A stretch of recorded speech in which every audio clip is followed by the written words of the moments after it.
Ladies and gentlemen, you may be seated.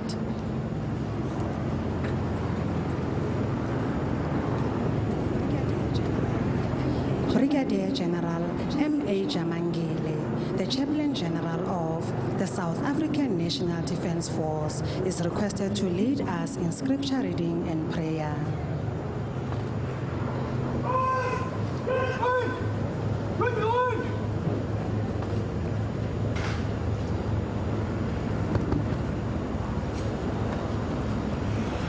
All expressions of faith are respected on this parade.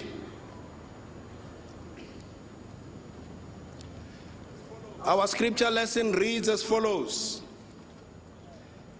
The greatest love a person can have for his friends is to give his life for them.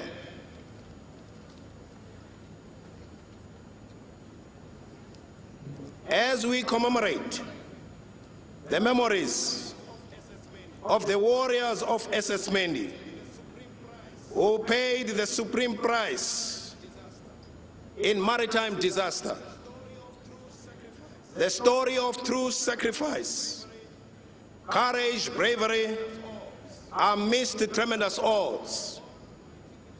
Our God Almighty reminds us this morning that there is no one than this, that they laid down their lives for their country and her peoples. And therefore, as God's people, we have no right to forget what God remembers. The SS Mendi soldiers clearly understood that when you have a living faith in a living God, the past will be not dead history. It throbs with living realities. Today, this parade peals forth that we are not done. We will never be done. In God's presence, we are united in our determination as the South African National Defence Force to continue to build on the legacy of the warriors of SS Mendi. In conclusion, Commander-in-Chief, we are called on behalf of God to offer to the people of our country the power of God's love. God still calls to us, whom shall I send? Who will go for us? And through our love for God and our country, we give only possible answer. Here we are. Send us. Send us. Send us. God bless you. Let us pray. We now lift this parade unto your throne of grace. Amen.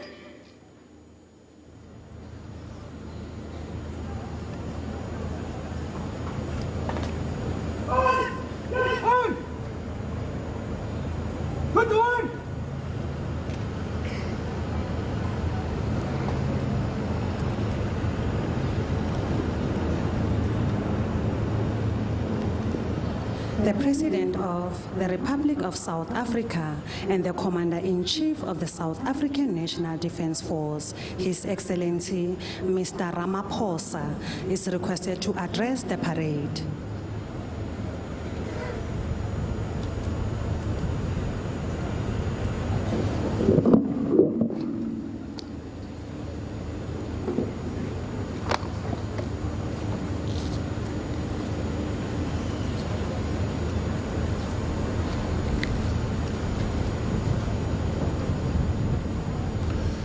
Minister of Defense and Military Veterans, Ms. Nosiviwe Mapisa Ngakula, Premier of Limpopo Province, Mr. Stanley Chupu Matabata, Ministers of Defense from fraternal countries in our SADC region, and as far afield as from Cuba. We are delighted that the Minister of Defense from Cuba has been able to travel this long distance to join us.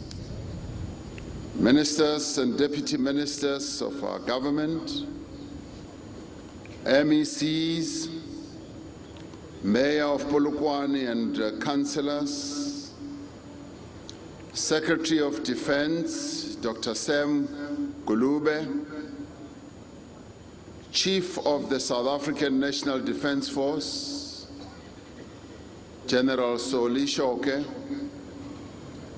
members of the Military Command Council,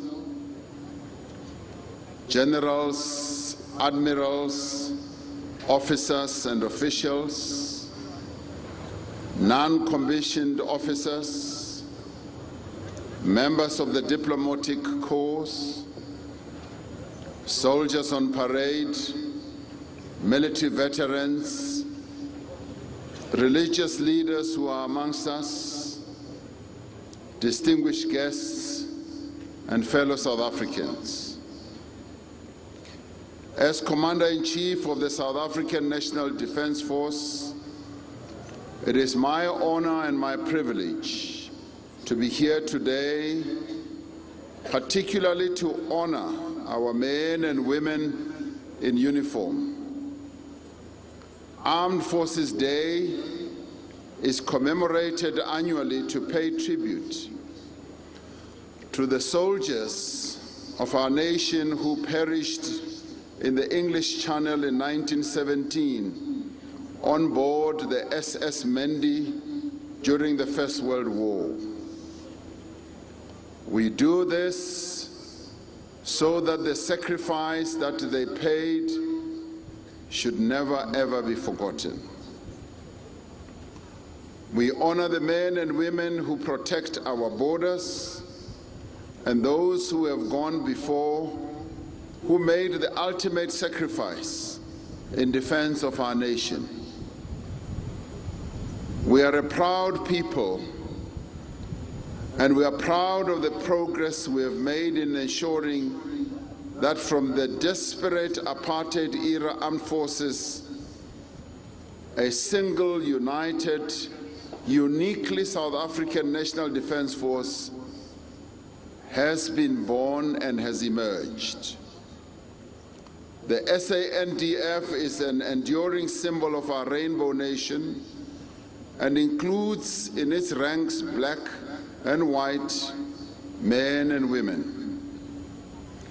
Through loyalty and discipline in defending our territorial integrity and sovereignty, through your involvement in conflict resolution and peacemaking efforts on our continent, and through your heroic roles during natural disasters, both here at home and in our neighboring countries, the SANDF indeed makes us proud to be South African. You are a symbol of our pride and our national unity. Only 10 days ago, we commemorated the 30th anniversary of the release of the SANDF's first Commander-in-Chief, President Nelson Rolihlahla Mandela. We should not forget that historic day, which dramatically changed our country's political trajectory and led to the peaceful transition to democracy, and which brought the SANDF into existence. We mark Armed Forces Day this year at a time when South Africa has assumed the chairship of the African Union for 2020. This is a great responsibility to lead our continent towards peace, unity, and prosperity, envisaged many years ago by our forebears like Kwame Nkrumah, Julius Nyerere, Patrice Lumumba, Albert Luthuli, Oliver Tambo, Thomas Sankara, and Kenneth Kaunda. In May this year, South Africa will host the extraordinary summit of the African Union to address the issue of silencing the guns, one of the AU's pillars as an agenda. This summit will provide an opportunity to assess the implementation of the AU Master Plan and at the same time respond to emerging developments on the African peace and security landscape. As a continent, we have set milestones towards the attainment of a better and safer continent for all Africans, but our progress remains mixed. Conflict continues in several African countries, undermining our collective efforts to achieve peace and security.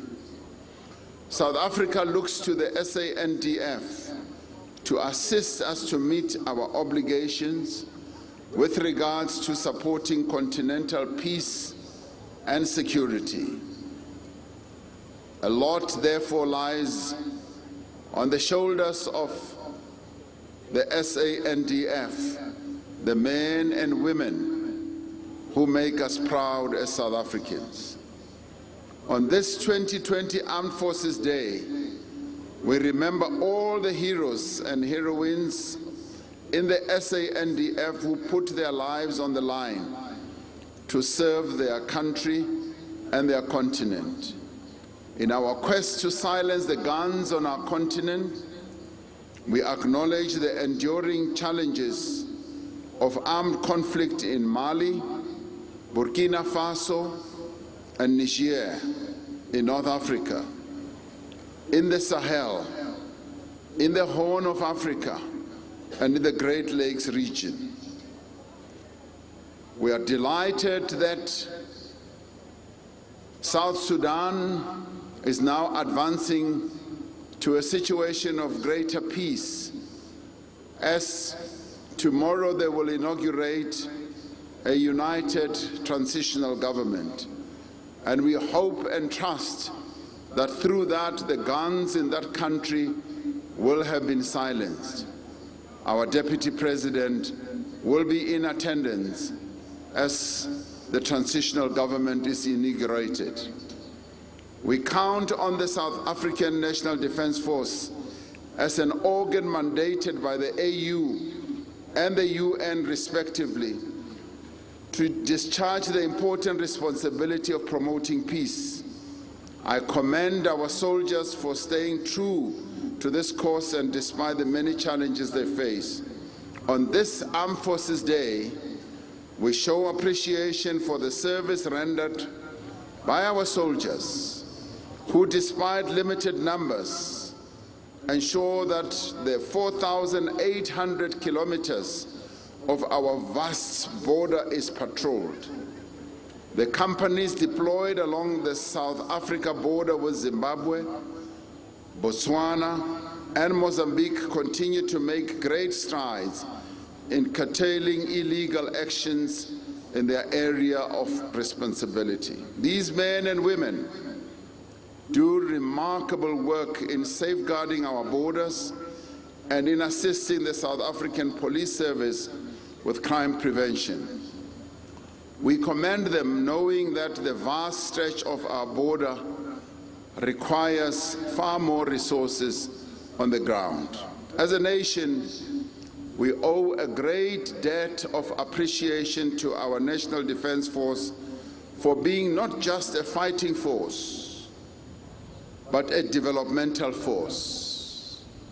They don't just bear guns, they also bear shovels and do the real work.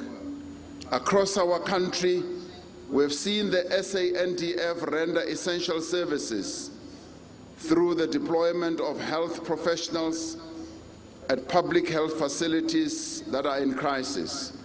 We've seen our men and women in uniform repair sewage infrastructure along the Vaal River and in the Northwest. Our forces have built bridges in rural areas, carrying picks and shovels to give isolated communities access to places and services they would not be able to reach otherwise. And our forces are active in firefighting, as well as mountain and maritime search and rescue operations. In undertaking these diverse programs, the SANDF draws on the talents and the energies of young South Africans. The military skills development system is an important front in our nation's battle against youth unemployment. I'm therefore pleased that the program for the 2020 Armed Forces Day included a military careers showcase. I hope that young people who wish to develop themselves and grow South Africa will indeed embrace these opportunities, through which they will make an important contribution to the security and the sustainability of our nation. We recognize that we have come a long way in the past 25 years. We have to continue growing our defense industry, especially as it makes a significant contribution in our country's economy. To strengthen the relationship between the defense industry and the armed forces, we have launched the National Defense Industry Council. This development aims to support the defense industry with export opportunities while also meeting the SANDF's material needs. We've also launched the Defense Industry Fund with the objective of growing the local defense industry and servicing the SANDF and external clients. We are starting to see the fruits of this intervention in our military. Our Armaments Cooperation, AMSCO, is also integrally involved in these processes and continues to provide major acquisition and project management capabilities. South Africans should be proud that their military is providing opportunities to small and medium enterprises and contributing to stimulating local economies where bases are situated. This we have done through Project Kobatlala. To this effect, the SANDF has entered into a memorandum of understanding with the Department of Small Business Development to raise the department's spend on small and medium enterprises from 30% to 50% and create a wonderful lifeline for startups and budding entrepreneurs. I challenge you to ensure that women-owned businesses access a significant chunk of this procurement in line with the call by the African Union for the allocation of at least 25% of public procurement to women-owned businesses instead of the current 1%. Compatriots, I want to commend the Minister,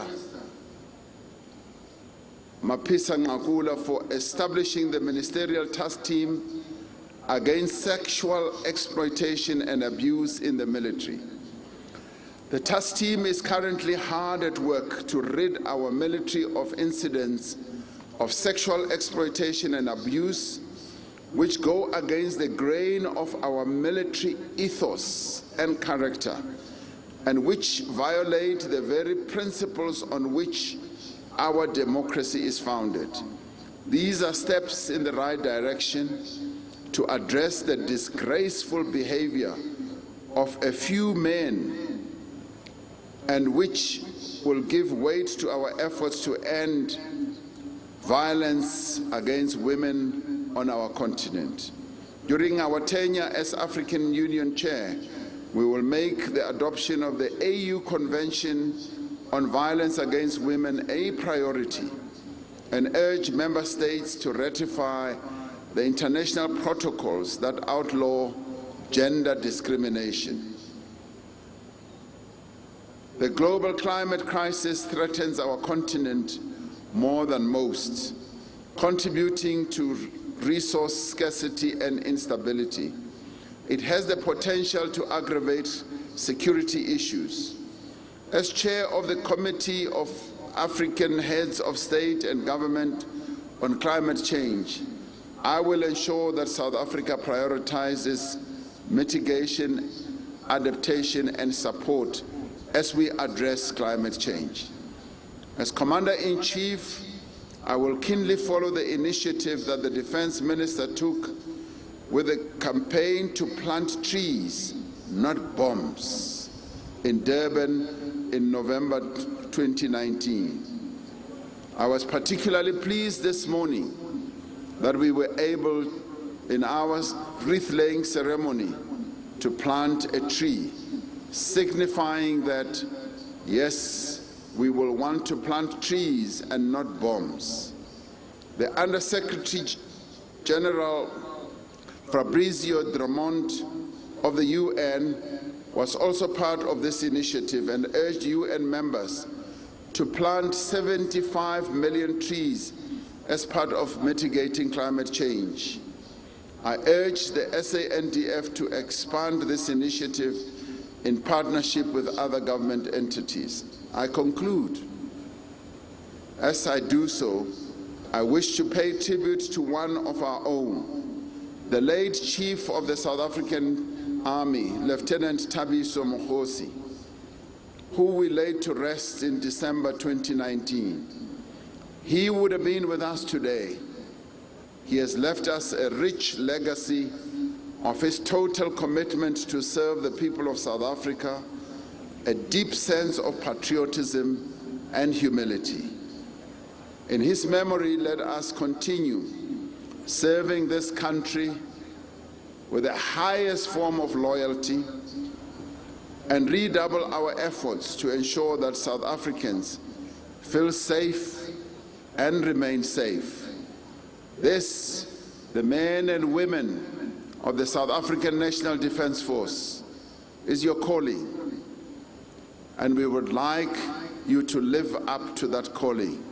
And we send you, therefore, to ensure that the people of South Africa feel secure, knowing that you are around to protect them and to be the patriots that they look forward to from your activities.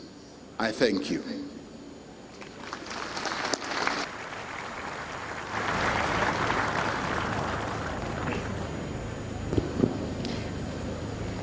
Ladies and gentlemen, the mass fly past and an air display will now commence. Please be reminded that they will be approaching from your front view.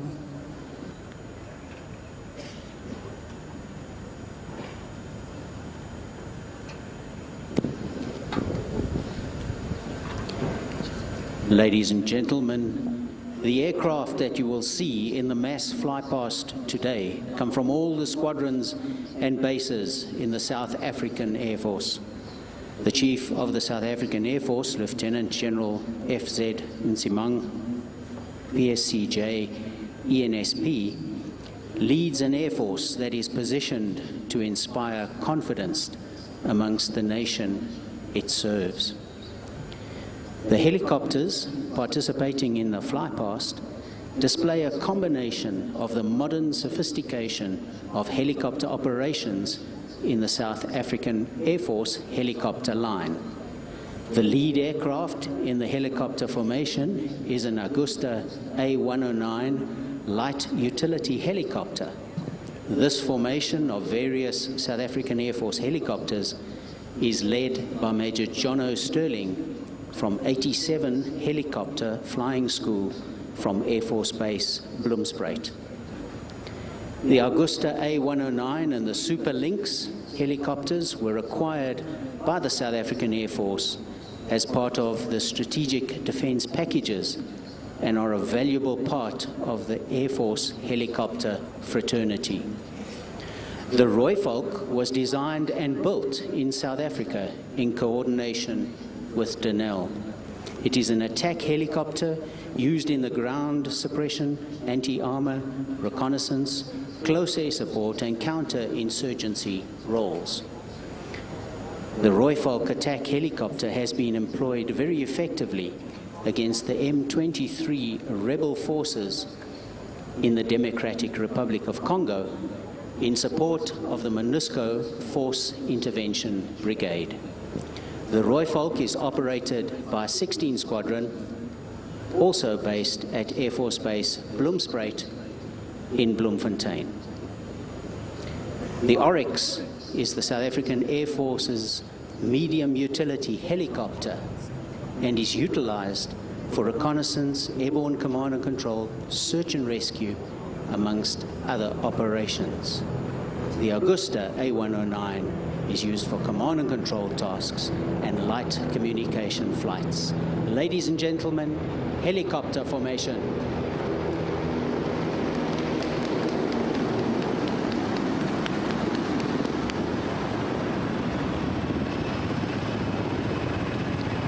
Ladies and gentlemen, following from your from your front view is the pointer formation, consisting of a King Air aircraft and a Cessna 208 aircraft from 41 Squadron and a Casa 212 from 44 Squadron. Both squadrons are based at Air Force Base Waterkloof. Ladies and gentlemen, pointer formation.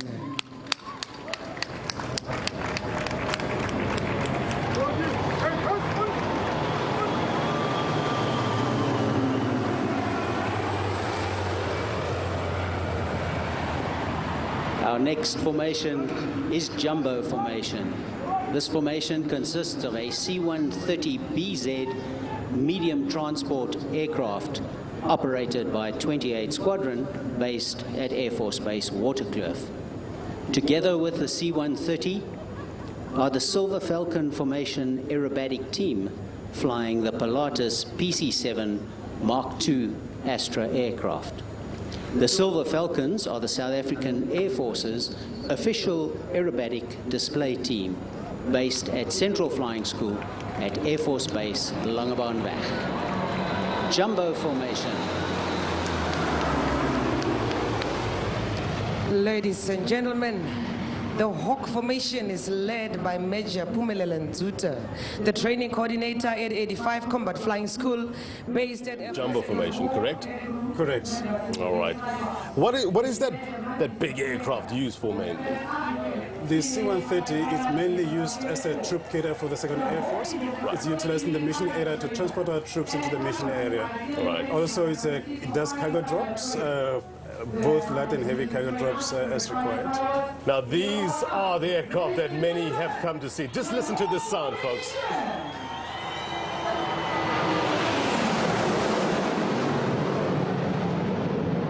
It really gets the motor running. Tell us more about that.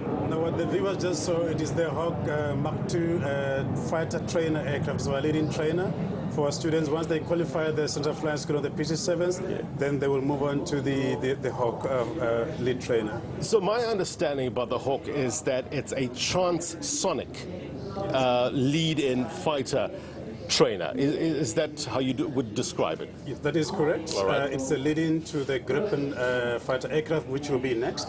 If you look at the screen, you'll see the Gripen fighter, a combat fighter aircraft coming through.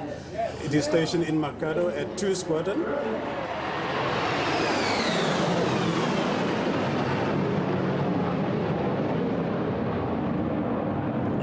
At the right time there, Colonel, because that sound, that vibration just gets to you, isn't it? It's such an impressive machine in the sky. It is, yes. And that formation of Gripen aircraft from Mercado, it is used in a strike role, pre-planned strikes as a reconnaissance aircraft as well, and it's also actually employed in a maritime role in support of the naval forces if required. Right. How many do we have of those? I cannot really disclose how many we have, as you would understand. Right. But we have sufficient to. I try, Colonel. Thank you very much for understanding. Look, something that's very interesting with regards to the Hawk formation is that it features somebody that has become known to South Africans, Major Mandisa Mfeka, the first African female fighter pilot of the South African Air Force. Talk to us about the talk among your colleagues with regards to the achievement from Major Mfeka. What does it mean for the South African Air Force? Major Mfeka's achievement is not only her personal achievement, but it's more an organization's achievement as well as the country. As you know, we're celebrating 25 years of democracy today. However, it's only now recently that a black female has qualified as a fighter pilot in the South African Air Force. Right. And the message it sends is that the South African Air Force is working hard to make sure that in terms of gender, we make sure that whether female or male, you can achieve anything you apply your mind to. You know, my executive producer, Mpume, did a piece with regards to recruitment and opportunities within the South African National Defence Force. Talk to us about opportunities for the youth especially, because the President in his address just now mentioned, about this, I guess, exhibitions that the military has had over the past couple of days, encouraging youth to take up opportunities in the South African National Defence Force. Talk to us about the Air Force in particular. What sort of opportunities are there? Many opportunities in the South African Air Force. And also, actually, one of the reasons for this event is also to communicate with the public what they see. It is the opportunities that are out there for them. And they can be, almost every profession out there is available in the South African Air Force. They can be pilots, they can be navigators. They can be, in the South African Air Force, you've got also doctors that work in the South African Air Force. Right. So all the professions that are out there are in the South African Air Force. Recently, the South African Air Force has gone on a drive in terms of recruitment in order to fill the post as we go, to make sure that we've got sufficient professions to carry out our missions. Some would say it's easier said than done to take up certain opportunities that are there. But what are some of the requirements, be it physical, academically, in terms of getting to the South African Air Force? In the South African Air Force, especially when you want to be a pilot or a navigator for that matter, you need to have obviously mathematics, you need to have science from school, because that is the primary requirement before you can enter service. So what sort of marks are we talking about here? I do not have the exact grades that are required. We'll just pause on that. What just flew past there? What are we looking at now? Okay, now that is the Gripen. It was a formation of Gripen that did a break overhead, and they're going to be their flying caps overhead as we're speaking. So yes. What are they flying? The Gripens. Right. They will just do a break overhead. And so break it down for us. What is a break overhead? So what are our viewers watching now? A break overhead is how you fly cabs overhead an event, which is combat air patrol. Yeah. Right. I mean, if you just look at the audience here when this Gripen goes past. They gasp in awe because of that sound, that powerful sound. Let's take in a bit of that sound. Let's listen in.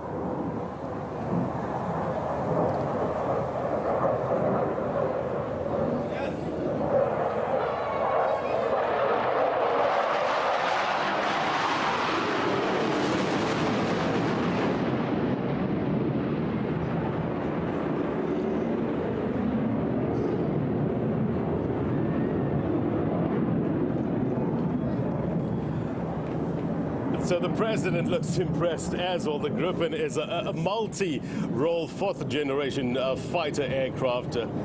The aircraft is primarily used to protect the sovereignty, correct, Colonel? It's primarily used for air defense. As you can see, it is demonstrating how maneuverable it is, how its performance ability, and it is our primary air defense system. It is part of a whole system for air defense. About some of the training that goes into in order to fly something like that. As I said earlier, when you start at the flying school of the PC-7, then you transition onto the Hawk Mark II and then onto the Gripen. There is a lot of training that goes into it, which entails formation flying, low-level navigation flying, tactical flying. And with that, you then, in the end, you qualify as a fighter pilot. There's a lot of high G training that is required. As you can see, the maneuvering, there's a lot of Gs that you experience during that exercise. So this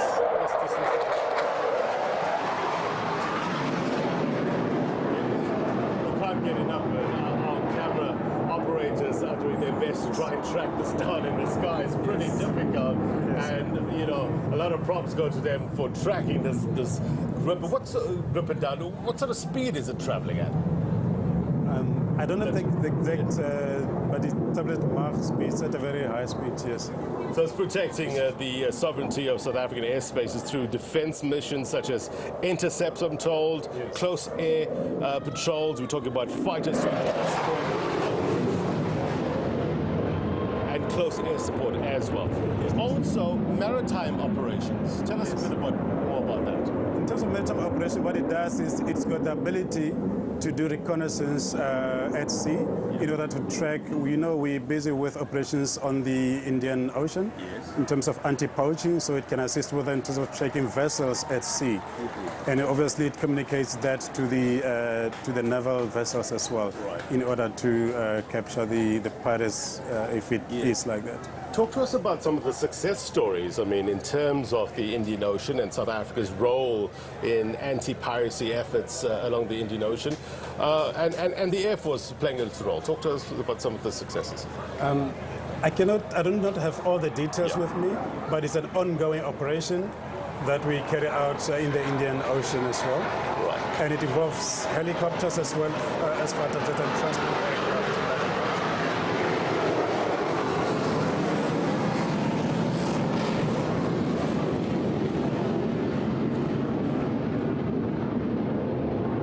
That's the magnificent Gripen there, just leaving everybody, I guess, here that have gathered for Armed Forces Day 2020 in awe.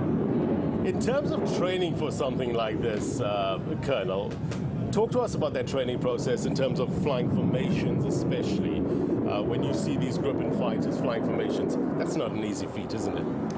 No, it is not. Yeah. But when you get to that stage, you've already been prepared enough from the various flying schools, because it requires very fine skills in terms of how you maneuver the aircraft.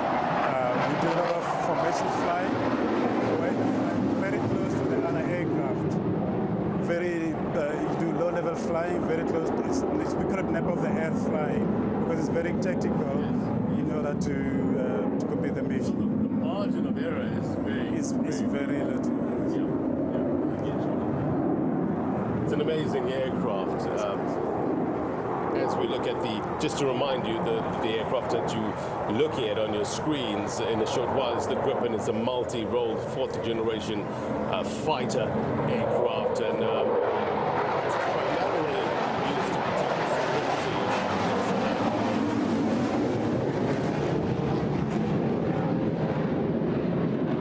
the that sound. It's amazing. It's amazing. In terms of the difference between the Hawks and the Hawk, actually, and the Gripen, what is it? It's tough to say. Yes, I do not have the all that detail in terms of the distinct differences. It is more in the roles that they play operationally. Whereas the Hawk is primarily a trainer, the Gripen is more an operational aircraft for missions. Internationally, is the Gripen and Hawk pretty common in terms of military fleet around the world? Yes, it is. It is operated by various countries out there, both the Gripen and the Hawk Mark II trainers.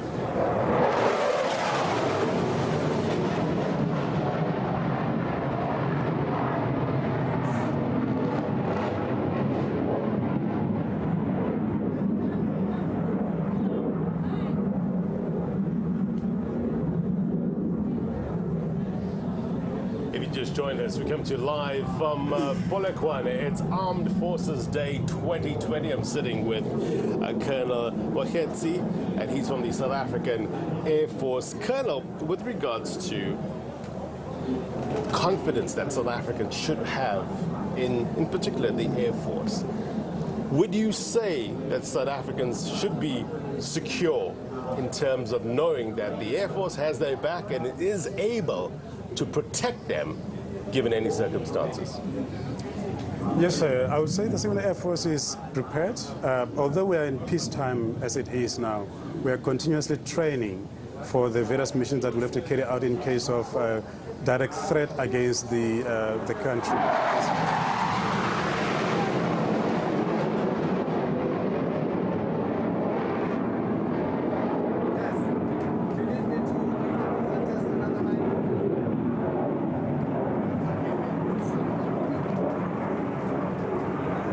Fine, you will give them like fine.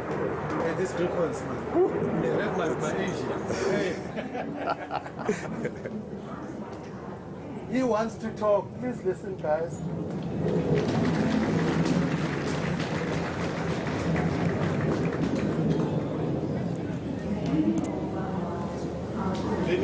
It's fine.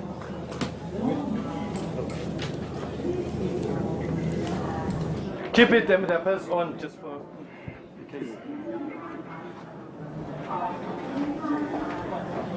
All right, you're watching live visuals from Polokwane. We observing Armed Forces Day 2020. Remember, it was proclaimed back in 2012 by then President Jacob Zuma. Now you have the Commander-in-Chief. That's President Cyril Ramaphosa. He just addressed the troops here, the soldiers, who he, well, basically thanked for taking up the call, answering the call, I guess, to serve the nation. It is indeed a huge responsibility. The mandate is huge to protect this republic as well as its territorial integrity. Colonel Mogetsi from the South African Air Force is with me now. What are we witnessing, Colonel? So what we'll be witnessing today, it will be the handover of the Armed Forces Day for the following event in a year, which will be then from the South African Army to the South African Air Force. So the Chief of the Air Force will be accepting that responsibility now for the next event. Right. So following this, we're going to have the march, the marching columns as well as the mechanized columns, and as we've been speaking about, is the marching columns are made up of the 4 arms of service of the South African National Defence Force. One of them is the Air Force. I just want to listen to some of the commentary that's coming from the event. Let's put it up and get the significance of this. On behalf of the South African National Defence Force, as a symbol of the unity, determination, and strength, the title, Keeper of the Flag, is bestowed upon you. In this capacity, you are hereby charged to ensure that the South African National Defence Force flag is unfurled and displayed in the appropriate manner at the South African Air Force headquarters. The flag is to be treated with respect at all times. During the next commemoration of the Armed Forces Day, the South African Air Force should present the flag in appropriate manner to the South African Navy.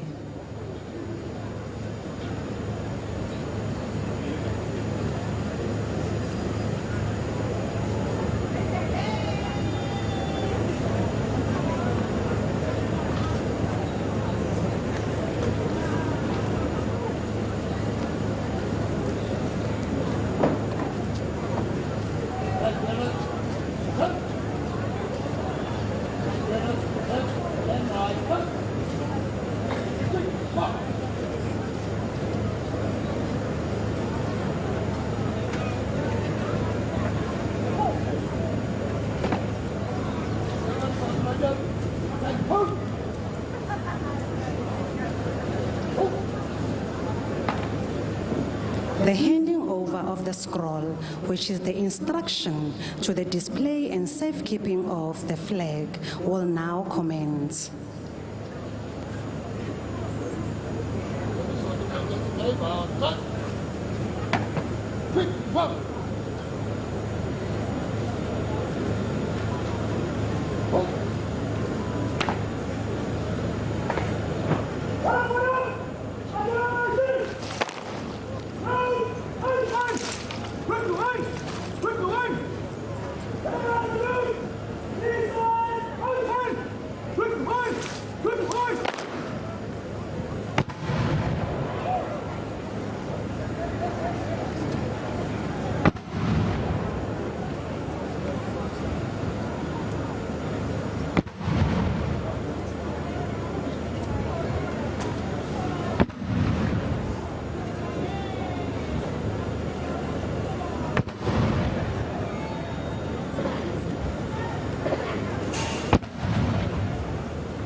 Live proceedings from Armed Forces Day 2020. So we are about to get started with regards to the marching columns, and that involves the four arms of service of the South African National Defence Force, namely the Air Force, the Army, the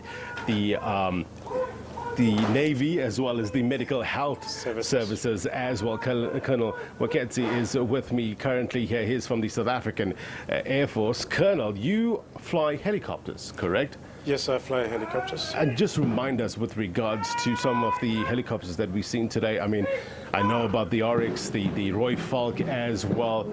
Tell us a bit more about these machines. The helicopters that we saw today, it is the Augusta A109 helicopter, which is primarily a reconnaissance platform and provides airborne command and control. We saw also the Oryx helicopter, which is a medium left helicopter, currently deployed in the DRC under the United Nations. Today was also the REFOC, which we spoke about a bit. Right. Also operating the DRC currently is our combat support helicopter. There was also the Lynx maritime helicopter that we saw today, right, which is currently stationed at 22 Squadron in Cape Town at Air Force Base Astraplat. It is our naval asset, which, although it is flown by the 2nd Air Force, it is primarily a South African Navy's asset, which is utilized for anti-surface warfare with the Navy. It is currently on board the Amatola, the Mako Class 2 frigate, the Mako Class frigate, which is currently deployed under Operation Corona in the Indian Ocean. So are we now proceeding to the marching columns? Is this what we're watching at the moment? The marching columns will be following shortly after when this is done. As you correctly said earlier, it will be the South African Army carrying their unit colors from the various units across the country. As you know, the history of unit colors, it is the colors that you'll carry into battle, and that's what it is symbolizes today. And it will be followed by the South African Air Force marching columns, which will also be carrying their own unit colors and squadrons, which are currently operational today, followed by the South African Navy columns and the 2nd Military Health Services. And with that, it will be obviously the Army's mechanized columns, the operational vehicles that they use. This South African Air Force. Those are those hard-skinned vehicles, yes, right? Combat vehicles. Yes, sir. In terms of what part will the South African Air Force play in that regard, in terms of the mechanized? The mechanized columns are the South African Army vehicles. The South African Air Force, as you know, we primarily carry out air operations. So we do not have a lot of land vehicles operationally. However, you will see behind the South African Air Force columns the firefighting vehicles that will be with. You will also see the TMR, which is a radar system, which is operationally in use with the South African Air Force. What does it mean for you as an airman, so to speak, a fighter man in this military? You've been in the military since 2002. Since 2001, I've been in the Second Air Force. All right. And so you've been part of most of the armed forces days, isn't it, since its inception back in 2012. This is the 8th edition because it happened. The first one was held in 2013. What's been your experience? Is it worth it? Yes, sir. It is worth it in that it is one of the ways, other than commemorating the SS Mendi, it's a way of communication for the South African Air Force or South African National Defence Force at large to the public, so they can see what assets we have and what we are capable of doing. It instills confidence in the citizens of South Africa, and it's also the region, because the region is also watching, because we conduct external operations. We take part in humanitarian assistance to our neighbors, which is Mozambique, Malawi, for example, recently with the floods. So it is a means of communicating our capabilities as a defense force. So the march has begun. The president on his feet. He will be taking the salute. And this is the army, if I'm not mistaken, that's passing the president on the podium. Let's take in some of the sights and sounds now of Armed Forces Day 2020.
live visuals of the marching column right here in Polokwane for Armed Forces Day 2020. We're seeing currently the Army component of the marching column. Let me bring in Colonel Albert Mkwebo.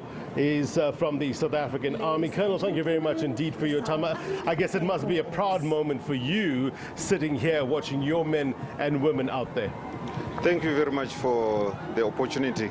Yes, I'm very happy today as it's the last day of the Armed Force. Talk to us about the build-up to Armed Forces Day. One of the big things here was not only to showcase the military's might and what they can do in terms of wartime, battle time, but it's also to give the youth a chance to see the opportunities that's available in the military service, the South African National Defence Force. Would you say that was successful over the past couple of days? Yes, it was successful. As you know, that we're having this event at the Fen Park, where the youth were given opportunity to join the Army or the Air Force or the Navy or the SAMs. Yeah. Why is it important, Colonel, for the public to view such displays?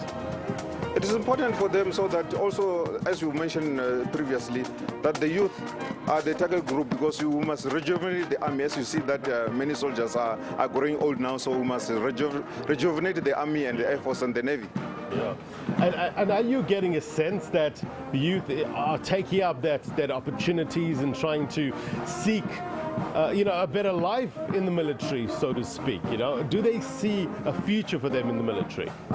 Yeah, given the numbers that we were at the Fen Park, I think, in my view, we are getting there. We are getting that numbers that we needed to join the Defence Force. I guess there's great fascination with regards to the Army in particular. And, but there's also a lot of misconceptions, bad perceptions with regards to soldiers. People think that soldiers are trained to kill, but they don't realize that there's another side to soldiers.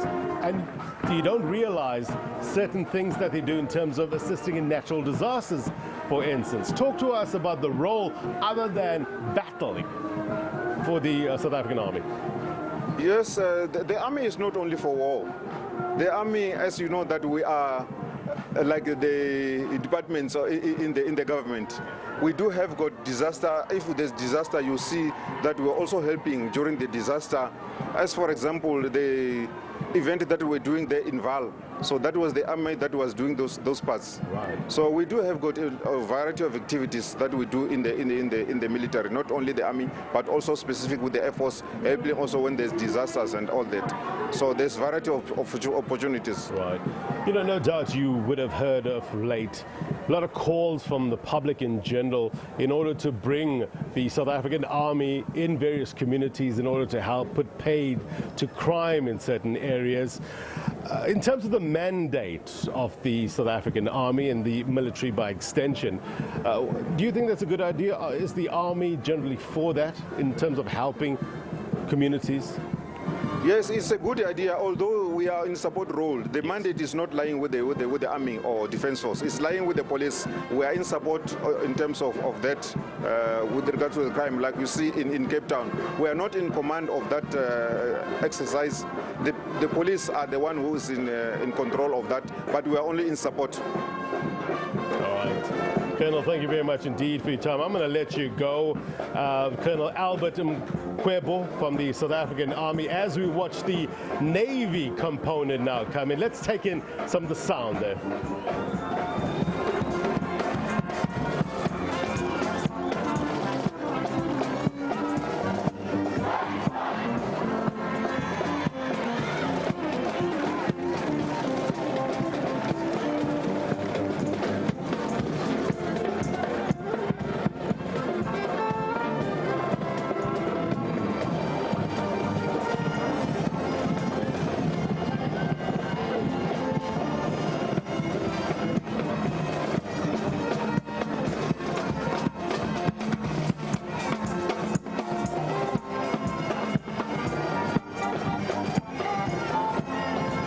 Ladies and gentlemen, the South African Military Health Services.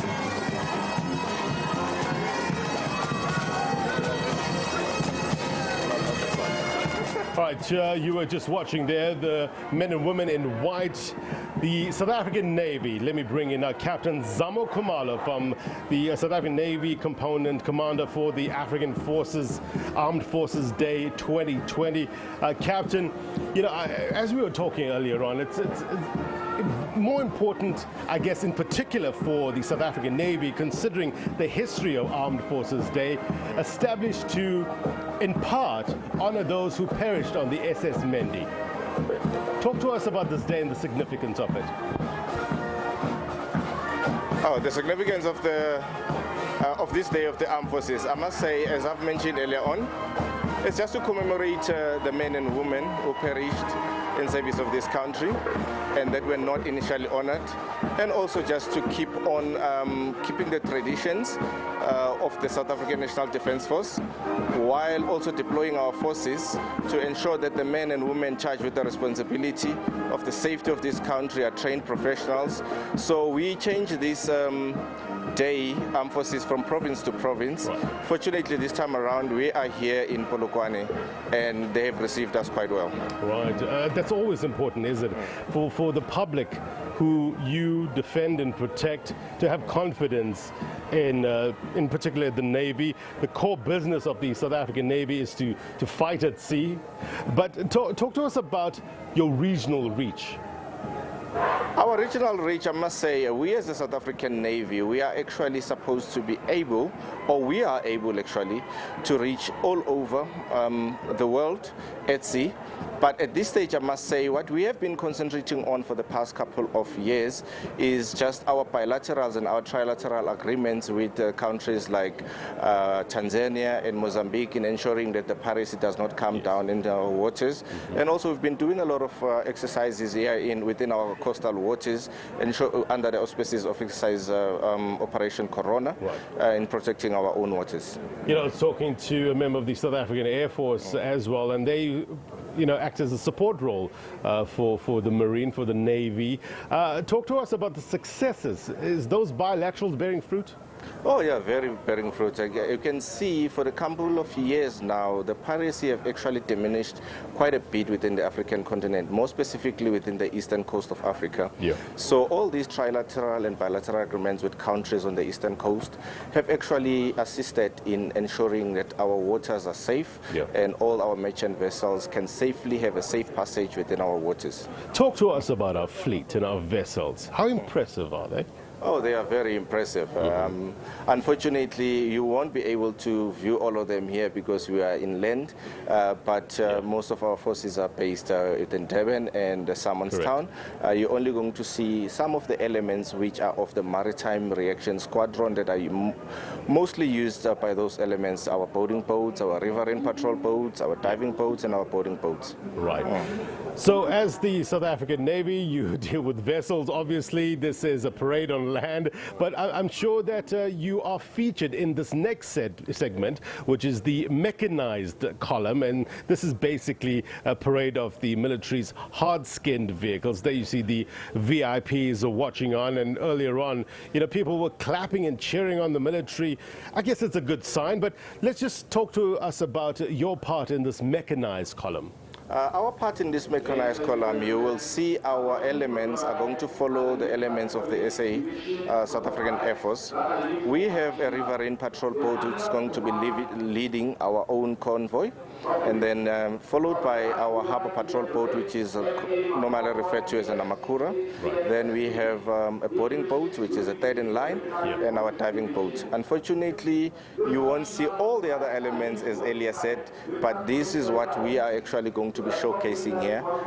I must say the public got to feel and touch this during our fan park activities that happened between the 14th to the 19th. Captain, I want you to just pause for a bit. I want to try and bring up the podium sound and get a sense of what's up next. These are your functional motorbikes. Behind them are operational motorbikes. These motorbikes are used during operations and exercise to patrol the main supply routes, escort VIPs, traffic control, crime prevention, and escort of military convoys. They are mostly used to patrol the borders of our country. When you see them, you must know that you are in trouble. The poachers and undocumented persons will be in trouble when these guys come to you. Ladies and gentlemen, operational motorbikes. The functional police van. These are used in the military police client service centers to transport inmates and personnel that are arrested. They usually use for mobile patrols in the urban areas. Ladies and gentlemen, the functional police vehicles. Behind them, the functional police vans. They are used to transport inmates and also to arrest those who are naughty. Ladies and gentlemen, functional police vans. The Land Cruiser SUV, they are used at the borderlines and they are used as command vehicles by the commanders in the borders. Land Cruiser SUV. The Land Cruiser pickup, they are also used in the borderlines to escort the members who are undocumented and the rhino poachers that are arrested. Ladies and gentlemen, the Land Cruiser pickup. The Land Rover. The Land Rover is also used as a soft-skin vehicle at the main supply route by the commander of the military police in the borders or during wartime. The Land Rover military police. The Mamba vehicle. These are the vehicles that are used as a hard skin during the main supply routes, exercises, and operations. They also sometimes carry the 12.7 light machine gun. Ladies and gentlemen, the Mamba. And that was your military police.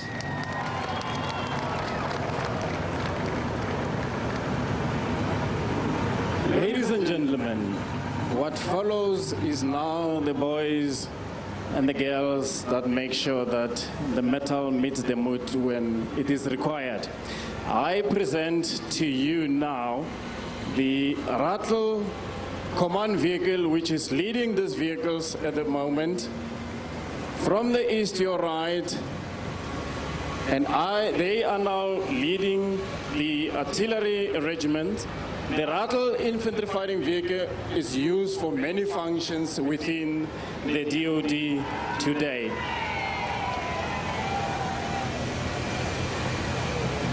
What you have now is for your forward patrol or forward command post vehicles as used by the observers in the artillery regiment. And directly behind them, you will have your 120 mortar system, which forms part of a battery within the South African Artillery Regiment. These are placed now on the Gecko vehicle. The MS-120 mortar is used for fire support to your forces when conducting operations. Ladies and gentlemen, that was your MS-120 mortar. Right behind them, you will find the Batalier. This is a multiple rocket launcher system, which also provides indirect fire support for your command elements when required. Ladies and gentlemen, this regiment is based in Potchefstroom, and this is your 4th Artillery Regiment.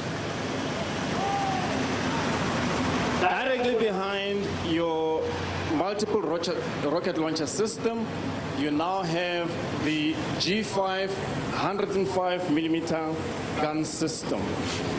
This is fitted with a 45 cal 105mm weapon system. It is a towed system. It is also part of the artillery regiment, where one battery will consist of the G5s. What is now directly in front of you is your G6 self-propelled system. transported by a Shongololo tank transporter. The gun system of the G6 is the same as the G5 system. However, it provides a very mobile capability to can do force projection and deliver firepower where required. And ladies and gentlemen, that was your artillery regiment from Potchefstroom.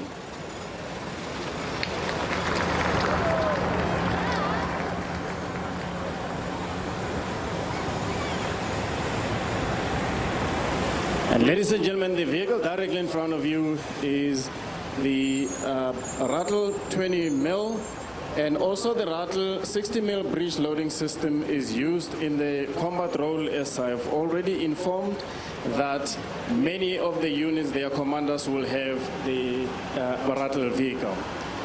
Now, approaching the first podium, it is the 35 millimeter gun system from Kimberley at the Big Hole. This 35 millimeter gun system provides air defense to our forces, and the 35 millimeter system has a capability of engaging and destroying enemy targets at the range of 4 kilometers. Ladies and gentlemen, you will also be impressed by the fact that the air defense artillery made sure that they bring their 35 millimeter guns in numbers to also show you their capabilities. Now, this weapon system can also be applied in the ground role. This weapon system provides high rate of fire in order to can give you fire suppression and destruction of enemy targets. Ladies and gentlemen, use the time to take as many pictures and make as many videos and be proud of your armed forces today. This is one of those rare moments that you have to be very close to your armed force, and it is the intent that you socialize and spend time with your armed forces today.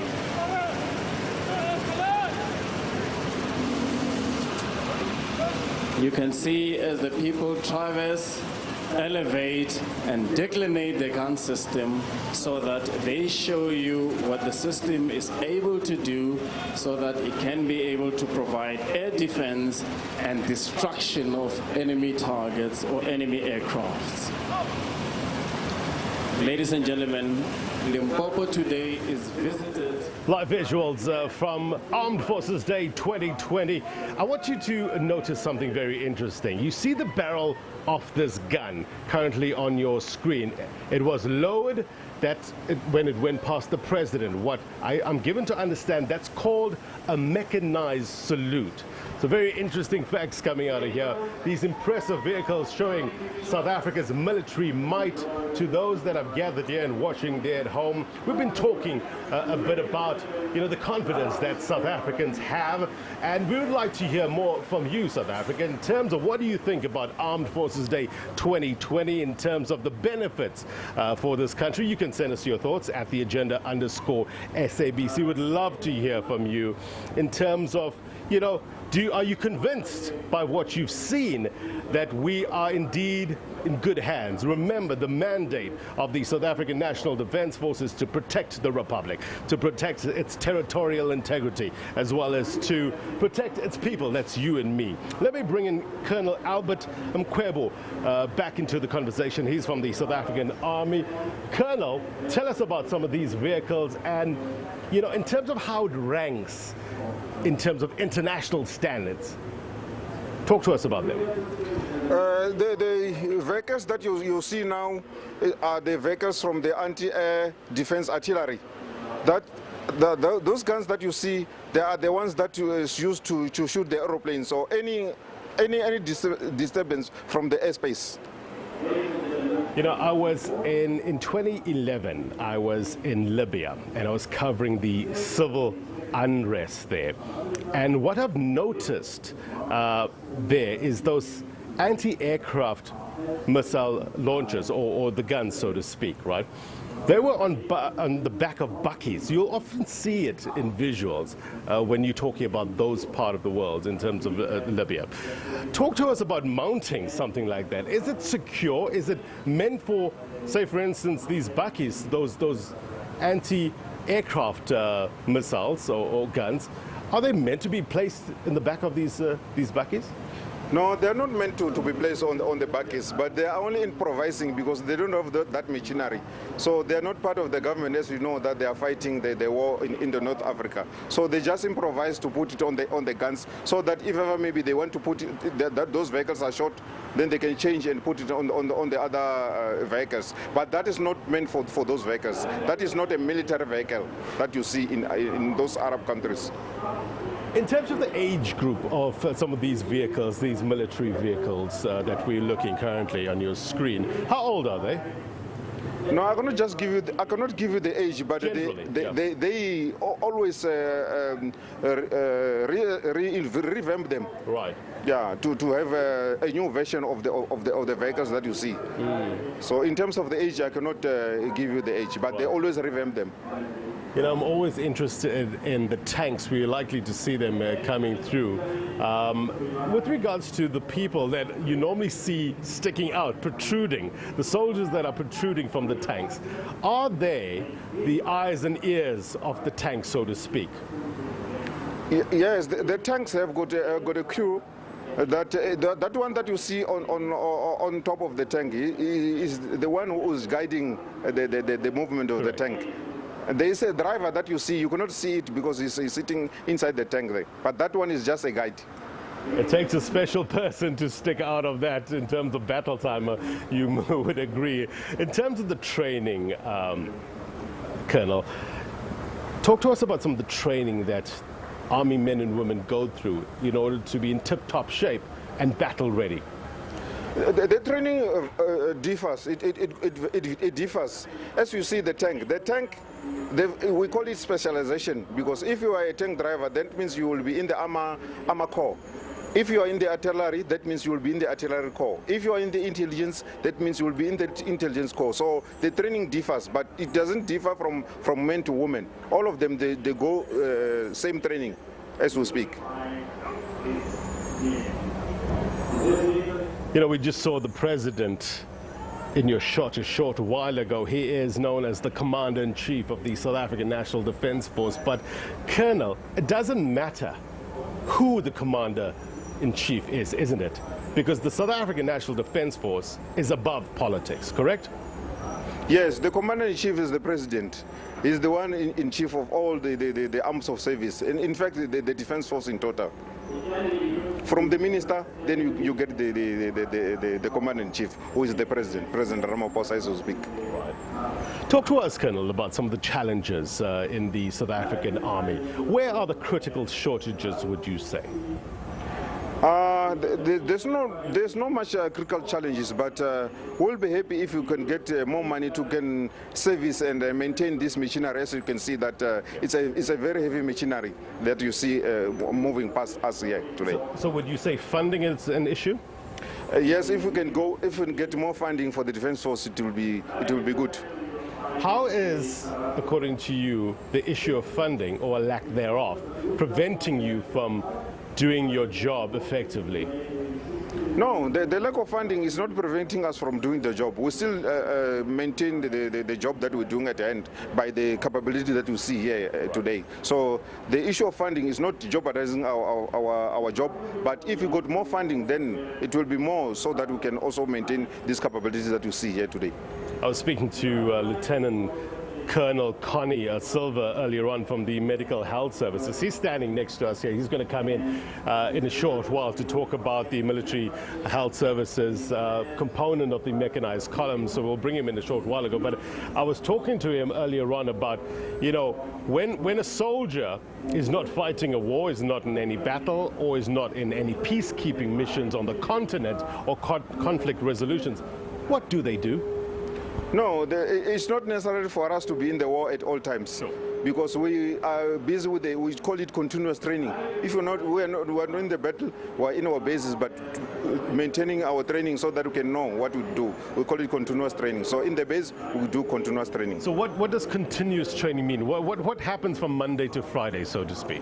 Now, continuous training meaning if you are in the artillery, then you will be training in your artillery corps to maintain, so that you cannot forget what you have learned previously. So we continued as such. So, Colonel, as we were talking a little bit earlier, these are the tanks, and these are the men that are protruding from those tanks, and we were talking a bit about their role in it.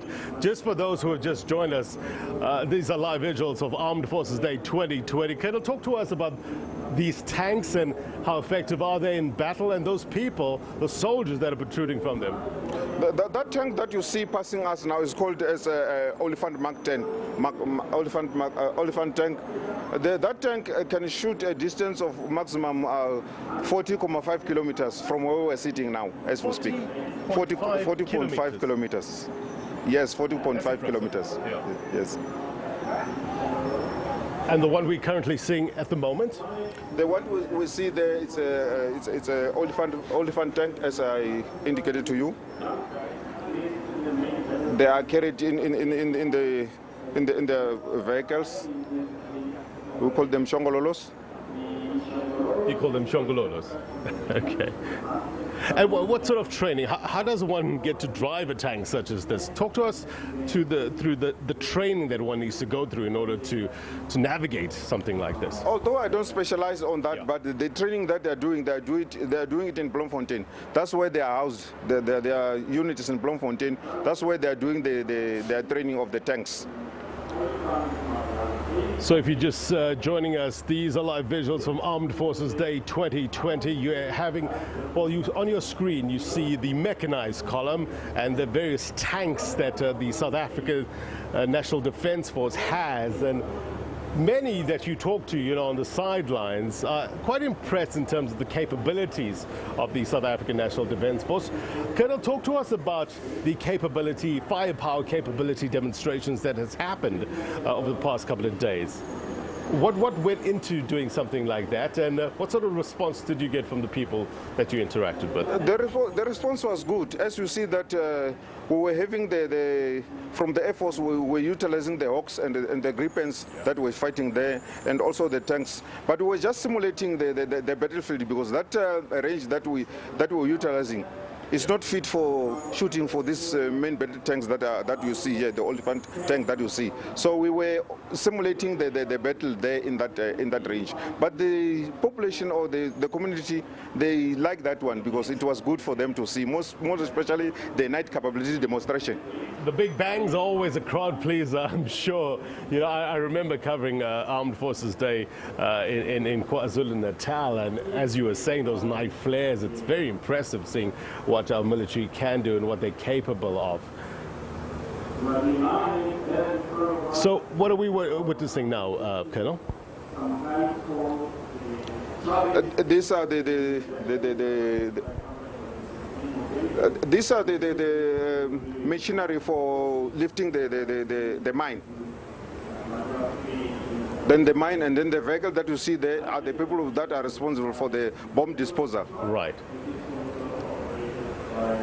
I remember when the president was giving his address, the commander-in-chief, President Cyril Ramaphosa, was saying that I guess it's time to start planting trees instead of planting bombs. And I guess, messages like that and messages and themes that were running through say for instance, the African Union summit that was recently held in Addis Ababa, Ethiopia, was silencing the guns as well. How does those kind of themes resonate to men and women on the ground fighting for South Africa? I think that one was symbolic, because the tree that the president was planting, for all the armed forces that we did, it was the first time for the president to plant a tree, and that tree is the tree of the year, as you saw. Right. So it's symbolic, because when the president planted the tree, it means peace. Symbolism is key, isn't it? Optics is key, because it gives a message to the public that we care, I guess. The president was, apart from talking about planting trees instead of setting of bombs. He was talking about planting trees as mitigation for climate change. One of the issues that the South African National Defence Force, in particular the Army, is involved in is humanitarian efforts as well. Natural disasters, helping out when we have these frequent storms or cyclones, for instance. And it's becoming more and more frequent. Scientists are telling us it's due to climate change in part. Talk to us about the role that the South African Army plays in terms of disaster management. As you know, in terms of disaster management, the Army plays an important role. They play an important role because if it needs of the people when they are washed away by the rain, or we in the Army were responsible to provide the tents, to give them water, and so that we can house them, because we are responsible for the community. Colonel, we appreciate your time. Stick around. I want to bring in now the podium sound and learn more about these impressive machines on the ground that we're currently witnessing. This is the mechanized column. We have the marching column, which featured all 4 arms of service of the South African National Defence Force, the Army, the Air Force, the Navy, the Medical Health Service. So I'm going to bring in Colonel Connie Silver in a short while. But Colonel, you want to say something very quickly before you These go. are still part of the Army. Yeah. The vehicles that you see them here is called the rattle. So it's still part of the Army that is passing us here today. Okay. Talk to us a bit about this before I let you go. This rattle, the first one that you saw, that it was it's called rattle 12.7, and then the second one that you see is called rattle 60, and then you go to rattle 81. Those are the rattles that you see passing us here through the podium of the president. And what are they mainly used for? These are the ones that we fought in the battle. That is the vehicles, the lorry that is used by the Army. This we call the queen of the battle. They utilize this vehicle for fighting the war, the Army guys. Right.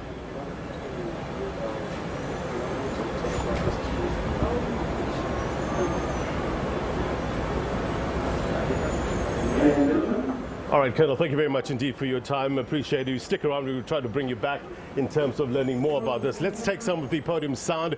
We're going to bring in very shortly Colonel Connie Silver, Lieutenant Colonel Connie Silver, to talk about the element of the medical health facility. We also got Captain Kumalo here from the South African Navy. We're going to soon see some vessels from the South African Navy in this mechanized column. Stay with us. Represents the tactical aspects of air defense for the South African Air Force. This radar acts as a force multiplier to improve low-level radar coverage up to the radius of 200 kilometers. Ladies and gentlemen, tactical mobile radar. Following the tactical mobile radar is the hazardous material fire tender, which is an aviation fire truck suitable for the airport or aviation firefighting and rescue, with mass application of foam, water, and extrication powered equipment. Commitment of 4 or more aviation firefighters is needed for proper or best outcomes, with proper personal protective equipment at all times. Ladies and gentlemen, hazardous material fire tender. Ladies and gentlemen, following the Air Force is the South African Navy Maritime Reaction Squadron boats. The first boat that you see, the green and black one, is known as the RPB, the Riverine Patrol Boat. All right, currently you're watching live visuals from Armed Forces Day 2020. We come to you live from Polokwane, and this is the Navy segment of the mechanized column. Captain Zamo Kumalo, the South African Navy component commander for the Armed Forces Day 2020, is with me currently. Captain, what are we witnessing? What are you witnessing right now on your screens? You are seeing one of our riverine patrol boats, commonly referred to us as the Crocodile. This boat was built here in South Africa. We refer to it as a high-speed craft. It has a crew of about 5 people and a assault team of about 10 people. So the capacity of this boat is about 10 members. Following that boat, you also saw the Namakura, which is our harbor patrol boat, also used basically for the roles of patrolling the harbor, can also be used for the roles of search and rescue, and also just the short coastal patrols within the coast, and also used intensively for humanitarian aid. Following that boat, the Namakura, you also saw the boarding boat, also built here in South Africa in Cape Town. The boarding boat actually is used intensively also for humanitarian aid, also used for boarding by our Maritime Reaction Squadron, our boarding team. At the back, as you've asked me about the rubber duck earlier on, I'm thinking yes. This is now what you see is a 6-meter rib, which is a rigid hull-inflated boat. Yeah. It's basically used for diving operations, right? And it can also be used to transport members from ship to ship or ship to shore, or vice versa. I've been on one of those, and it's not a pleasant ride at all. But yeah. it's quite fast. It's quite fast. Used intensively also just for intercepting anti-poaching operations. Captain, thank you very much indeed for your time. Stick around, we're going to get more insight in a short while. I want to bring in now Lieutenant Colonel Connie T. Silva. He's from the South African Military Health Services, 2nd Command Military Health Training Formation. Lieutenant Colonel, what are we witnessing now? Blaine, what you see now is the pride and joy of the South African Military Health Service, the Umfezi vehicle.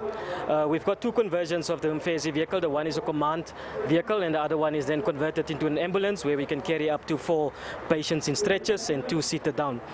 The one that is on your screen right now is the low bed that we use to project some of our heavy equipment into theater. And the ones that is passing by, the white ones, is the Casper ambulances that we have on a low bed system. Then the one on your screen is also one of our heavy vehicles, and we call that the ABBA system. Those trucks are used to get containers that is converted into theaters and those type of operating rooms that we use then in theater. And we make use of those heavy trucks calling the ABBA system to get them into theater. The one that is on your screen right now, it's Umfezi as well, but that conversion is in a command vehicle. That is where you will find the commander of the medical forces that deploys. You know, of late, and what's very topical currently is with regards to the coronavirus, or the official name COVID-19. It's causing a great anxiety around the world. We had a first case reported in Africa, in Egypt recently. If it happens that it lands on our shores, the South African Military Health Services, will they be involved in terms of trying to contain the virus in the country, in terms of, going in terms of testing, in terms of monitoring temperature, the thermal equipment that we normally use in order to test temperature? Would you guys be involved in things like that? Yes, Blaine, we will definitely be involved, but that will be led by the Department of Health. Yeah. And should they require our assistance and we get tasked to do so, then we will deploy our resources to augment what is already on the ground from the Department of Health. But within our capabilities, we will definitely be able to assist in a situation like that, yes. All right, that wrapped up the mechanized column. We had the marching column, where we had hundreds of soldiers in their various units marching towards the president taking the salute.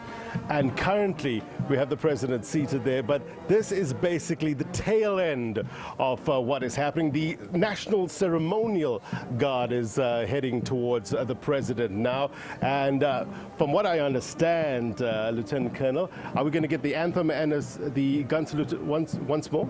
Yes, yes. After this, we will get the national anthem as well. Yes. All right. As we wrap things up, I want to, take in some of the sights and sounds of Armed Forces Day 2020. Let's listen in.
Open! Order! Push! Push! Push!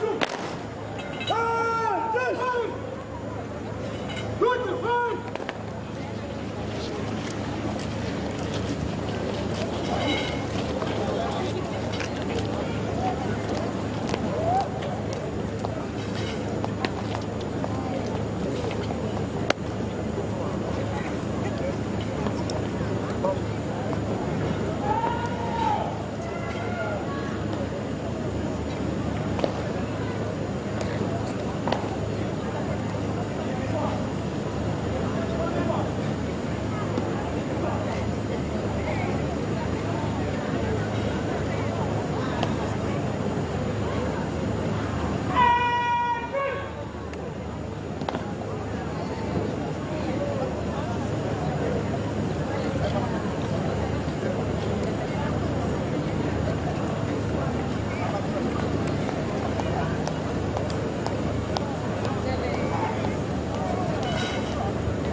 Ladies and gentlemen, you are requested to stand for the playing of the national anthem. Military members are requested to salute.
Ladies and gentlemen, you may be seated.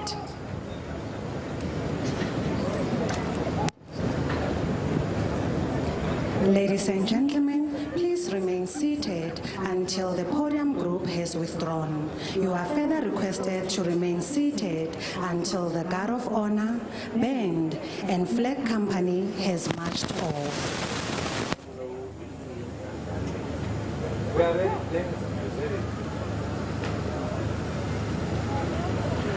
Well, that's how we end things right here in Polokwane Armed Forces Day 2020. This is the 8th edition of Armed Forces Day. It was proclaimed back in 2012 by then President Jacob Zuma to honor the men and women who have answered the call to serve this republic, to defend its territorial integrity, and also to protect and defend its people. As you see, President Cyril Ramaphosa, the Commander-in-Chief of the South African National Defence Force, heads out.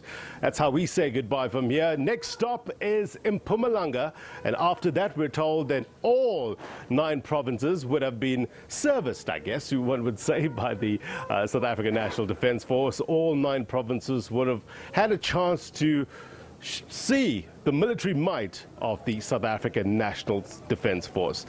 I'm going to hand it back to studio. Stick around. I'll get you a quick wrap on Point. Until then, take care.